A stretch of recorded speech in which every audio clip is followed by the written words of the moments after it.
Если бы в детстве мы всегда говорили правду. Мама, я пошел гулять.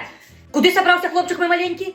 Так а мы зараз с хлопцами пойдем к магазину, будем шукать, как нам кто-нибудь сигареты купил. Вот. А если не купим, то пойдем вдоль дороги, будем глядеть, может, кто выкинул, какие бычки большие, да покурим. Во выдумщик, во придумал. А те гроши вы на сигареты взяли?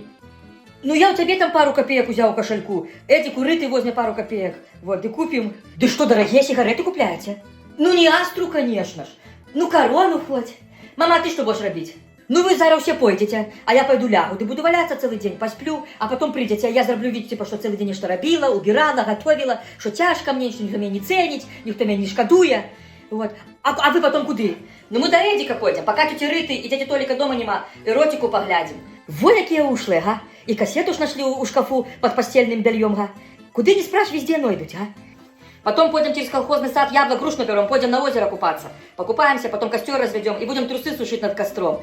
А потом придешь и будешь рассказывать, что хлопцы купались, а ты не купался, бо я ж тебе не разрешаю. Во. А волосы ж воняют болотом. Ага, и руки будут вонять сигаретами, а я тебе скажу, что это хлопцы курили, а я просто стоял рядышком. Мать ж ничего не понимая, мать ж дурная, мать и старая. Вот, можно ж и обманывать. А мать все сяче. Потому что знакомый мотив напевала не раз, сама в детстве такое вот. Добро, пойду шорты зашию новые, пока ты не бачила, что я их порвал. Привет, кобра. О, привет, козел вонючий, як ты мне уже надоел. Где ты был? Загнали с мужиками мешок зерна за бутылку. Посидели трохи. Да чувствую, что вони что маловато, я ще потянул бы. Хочу, как ты навела с запасов.